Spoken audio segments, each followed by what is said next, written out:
ഇന്ന് ജുമാ നമസ്കാരം കഴിഞ്ഞ് പുറത്തേക്ക് വന്നപ്പോഴേ പള്ളിയുടെ കവാടത്തിൽ മധ്യവയസ്കനായ ഒരു മദ്രസാധ്യാപകൻ ദുഃഖാർദ്രമായ മുഖവുമായി ഒരു ബക്കറ്റ് പിടിച്ചുകൊണ്ട് പിരിവിന് വേണ്ടി നിൽക്കുന്നു. ജുമാ നമസ്കാരാനന്തരം പുറത്തേക്ക് പോകുന്ന ആളുകളിൽ നിന്ന് കിട്ടുന്ന 10 രൂപ തുട്ടിന് വേണ്ടി ആ മനുഷ്യൻ നിസ്സഹായനായി അവിടെ നിൽക്കുന്നത് കണ്ടപ്പോൾ അടുത്ത് ചെന്ന് ചോദിച്ചു, എന്തിനു വേണ്ടിയാണ് പിരിവ്? അപ്പോഴാണ് ആ പാപം പറഞ്ഞത്, എന്റെ മകളെ കെട്ടിച്ചു വിടാൻ വേണ്ടിയാണ്. സമീപ മഹലിലുള്ള ആളാണ്. 35 കൊല്ലമായി ഒരൊറ്റ പള്ളിയിൽ തന്നെ സ്ഥായിയായി ജോലി ചെയ്യുന്ന ആളാണ്. അതേ പള്ളിയുടെ കവാടത്തിൽ, ആ കവാടത്തിന്റെ മുമ്പിലൂടെ അല്പം മുമ്പ് ഞാൻ യാത്ര ചെയ്യുമ്പോൾ 25 ലക്ഷം രൂപയുടെ ബഡ്ജറ്റിൽ വലിയ ആർച്ചിന്റെ പണി നടക്കുകയാണ്. പള്ളിക്ക് ആർച്ച് ഉണ്ടായിക്കോട്ടെ, പള്ളിക്ക് നല്ല മിനാരം ഉണ്ടായിക്കോട്ടെ, ഒക്കെ നല്ലത് തന്നെയാണ്. അതൊന്നും നമ്മൾ നിരുത്സാഹപ്പെടുത്തുന്നില്ല. പക്ഷേ എല്ലാവരും തിരിച്ചറിയേണ്ട ഒരു കാര്യമുണ്ട് കേട്ടോ. അള്ളാഹ്ക്ക് ഏറ്റവും ഇഷ്ടപ്പെട്ട അമൽ ഇതൊക്കെയാണെന്നാണ് നിങ്ങൾ വിചാരിച്ചിരിക്കുന്നത്. ഇത് പുണ്യമുള്ള പ്രവൃത്തി തന്നെയാണ്. നബി സല്ലല്ലാഹു അലൈഹി വസല്ലം തങ്ങളോട് ചോദിച്ചു, പ്രവാചകരെ, ഏറ്റവും നല്ല പുണ്യമുള്ള അമല്, അള്ളാഹുവിന് ഏറ്റവും തൃപ്തിയുള്ള അമൽ ഏതാണ്? നബി തങ്ങൾ പറഞ്ഞത്, ഇദ്ഖാലു സുറൂരി അലാ ഖുലൂബിൽ മുഅ്മിൻ. ഒരു മനുഷ്യന്റെ ഹൃദയത്തിൽ സന്തോഷമുണ്ടാകുന്ന കാര്യം ചെയ്യാനാണ്.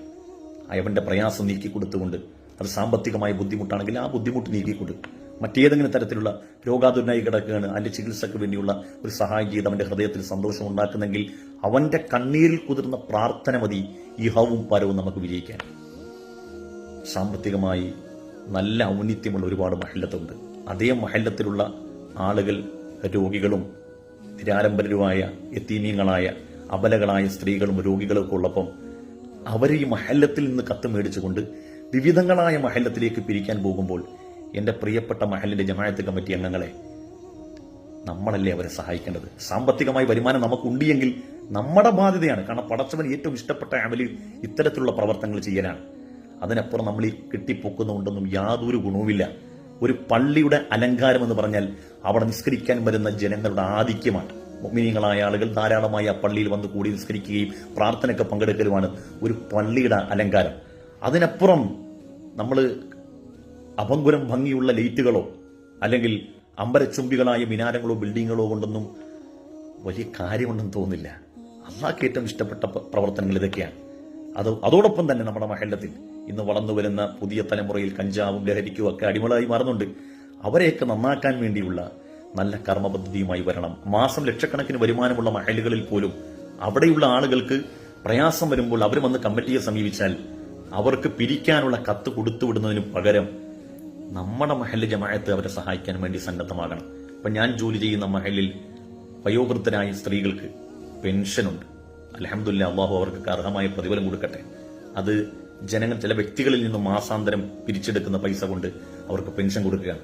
അത്തരത്തിലുള്ള നല്ല പ്രവർത്തനങ്ങൾ ചെയ്യും. നല്ല ദർസ് സംവിധാനങ്ങൾ ഉണ്ടാക്കും. ജനങ്ങൾക്ക് വിജ്ഞാനം ഉണ്ടാകട്ടെ. കുറെ കുട്ടികൾക്ക് പഠിക്കാനുള്ള സൗകര്യങ്ങൾ ചെയ്തു കൊടുത്താൽ ആ മുത്തഅലിങ്ങൾ വളർന്നു വന്ന് അവർ പ്രബോധകരായി മാറുമ്പോൾ അവരുടെ പ്രാർത്ഥനയിൽ, അവരുടെ വിജ്ഞാനത്തിൽ, അവർ പങ്കുവെക്കുന്ന വിജ്ഞാനത്തിന്റെ ഒരു ഓഹരി നമ്മുടെയൊക്കെ കബറിലേക്ക് ലഭിക്കുമെന്നുള്ള ആലോചനയോടുകൂടി അങ്ങനെ നല്ല കാര്യങ്ങൾക്ക് വേണ്ടി പണം ചെലവഴിക്കും. കടുവയിൽ പള്ളിയിൽ പോയപ്പോൾ കണ്ട വളരെ അത്ഭുതകരമായ ഒരു പ്രതിഭാസം ഇവിടെ പങ്കുവെക്കാൻ ഞാൻ ആഗ്രഹിക്കുകയാണ്. നല്ല വരുമാനമുള്ളൊരു മഹല്ലാണ്. അൽഹംദുലില്ലാഹ്, ഇത്ര ഭംഗിയുള്ള ദർസ് സംവിധാനങ്ങൾ, വൈജ്ഞാനികമായ കാര്യങ്ങൾക്ക് മുൻതൂക്കം കൊടുക്കുന്ന ഈ കടുവയിൽ പള്ളിയിൽ പോലുള്ള ആളുകളെ, ജമാഅത്ത് കമ്മിറ്റികളെ പ്രത്യേകം എടുത്ത് അഭിനന്ദിക്കേണ്ടതുണ്ട്. അതുകൊണ്ട് അത്തരത്തിലുള്ള വൈജ്ഞാനികമായ കാര്യങ്ങൾക്ക് വേണ്ടി പണം ചെലവഴിക്കുക. സാധുക്കളെ, നിരാലംബരരായ ആളുകളെ സഹായിക്കാൻ വേണ്ടി നമ്മൾ പണം ചെലവഴിക്കുക. അതിനപ്പുറം യാതൊരു ഗുണവുമില്ലാത്ത, പള്ളിക്ക് മോഡിഫിക്കേഷന് വേണ്ടിയൊക്കെ ആയിരിക്കാം. ഞാൻ നേരത്തെ പറഞ്ഞു, പള്ളിയുടെ ഏറ്റവും നല്ല മോഡി എന്ന് പറഞ്ഞാൽ അവിടെ നിസ്കരിക്കാൻ വരുന്ന ജനങ്ങളുടെ ആധിക്യമാണ്. നിസ്കരിക്കാൻ വരാത്ത ആളുകളെ അവർക്ക് ധർമ്മം പറഞ്ഞു കൊടുത്ത്, ദീൻ പറഞ്ഞു കൊടുത്ത് ഒരു പള്ളിയിലേക്ക് എത്തിക്കാനുള്ള ശ്രമം നടത്തുക. ഇതൊക്കെയാണ് നല്ല പുണ്യമുള്ള പ്രവർത്തനം. അതുപോലെ തന്നെ ജനങ്ങളുടെ പ്രയാസങ്ങളിൽ ഒപ്പം നിൽക്കുക. അല്ലാതെ നമ്മൾ ഈ ആർച്ചും കുറെ ലൈറ്റും കുറെ എക്സ്ട്രാ ഫിറ്റിംഗ്സ് ഒന്നും കൊണ്ട് അതിനൊന്നും ഇസ്ലാമിൽ യാതൊരു സ്ഥാനവുമില്ല. ഇസ്ലാമിൽ സ്ഥാനം എന്ന് പറഞ്ഞാൽ മറ്റുള്ളവരുടെ വികാരങ്ങൾ മനസ്സിലാക്കി അവർക്ക് വേണ്ട കാര്യങ്ങൾ ചെയ്തു കൊടുക്കലാണ്. അല്ലാഹു എല്ലാവർക്കും ഖൈർ ചെയ്യുമാറാകട്ടെ. ആമീൻ യാ റബ്ബൽ ആലമീൻ.